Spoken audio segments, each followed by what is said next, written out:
अस्सलाम वालेकुम। मैं हूं मरियम। उम्मीद करती हूँ मैं बिल्कुल खैर आफियत से होंगे। अल्लाह ताला से दुआ करूँ कि मेरे तमाम सुनने वाले सब बिल्कुल खैर आफियत से होंगे। जहाँ जहाँ कोई मुझे सुन रहा है उनके सबके दामन अल्लाह खुशियों से भरा रखे।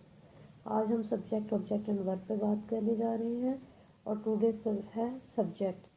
सब्जेक्ट को हम इंग्लिश में ऐसे कहेंगे ना, सब्जेक्ट इज़ द पर्सन और थिंग्स डूइंग समथिंग, यानी कि उर्दू में काम करने वाले को फाइल कहते हैं। और इसकी एग्जांपल है अली गोज़ टू होम, यानी कि अली घर जाता है। इसमें जो अली है वो उस पर काम हो रहा है, वो इसमें काम करने वाला है, यानी कि उसने काम करना है। तो इसलिए जो अली है इसमें अली को हम सब्जेक्ट के तौर पर लेंगे कि जो अली है वो घर को जाता है और अली काम कर रहा है, इसलिए अली इस फिक्रे में सब्जेक्ट होगा।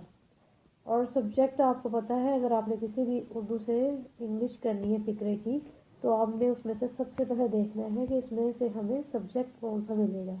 और सब्जेक्ट हमेशा वही होगा जो काम करने वाला होगा। इसलिए जब भी आपने ट्रांसलेशन करनी है तो आपने सबसे पहले उर्दू से इंग्लिश बनाते हुए तो उसमें सबसे पहला जो लफ्ज़ है वो सब्जेक्ट को आप लिखेंगे और सब्जेक्ट को डिस्क्राइब करेंगे कि सब्जेक्ट इसमें कौन से वाला है। और उसके बाद मुकम्मल इसका फिक्रा दोबारा इसके बाद करेंगे। और उसके बाद अगला है कि ऑब्जेक्ट क्या है।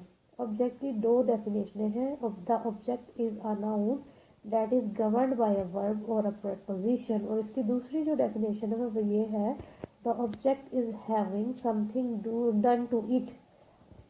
ठीक है, एक है the object is a noun that is governed by a verb और अ प्रपोजिशन, और दूसरी है the object is having something done to it. और इसकी एग्जाम्पल है I live in Pakistan. Urdu में जिस चीज़ पर काम किया जा रहा हो उसे उर्दू में मफ़ऊल कहते हैं।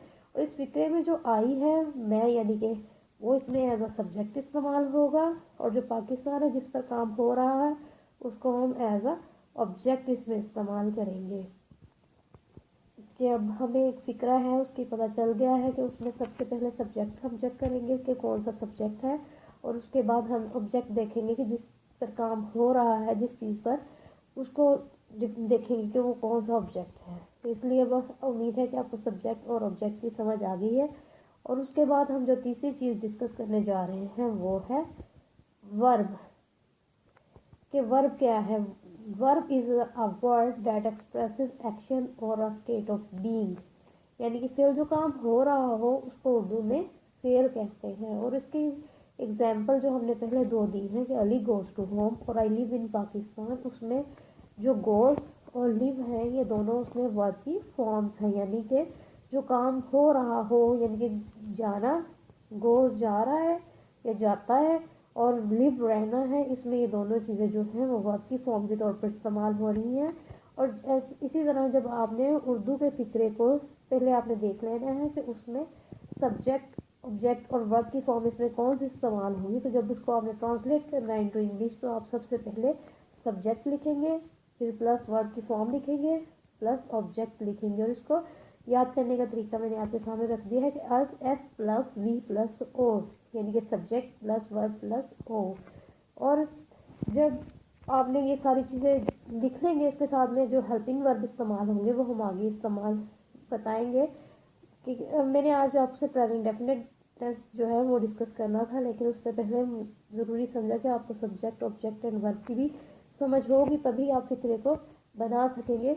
उम्मीद है कि आपको मेरी ये वीडियो इस सिलसिले में अच्छी लगी होगी। अगर आपको कोई बात की समझ ना आई हो तो आप कमेंट सेक्शन में मुझसे पूछ सकते हैं। और अगर आप मेरे चैनल पे नए आए हो और आपको मेरा टॉपिक अच्छा लगा है तो काइंडली मेरे चैनल को सब्सक्राइब भी कीजिए, लाइक भी कीजिए और शेयर भी कीजिए। और दुआओं में याद रखिएगा, अपना ढेर सारा ख्याल रखिएगा। Thanks for watching.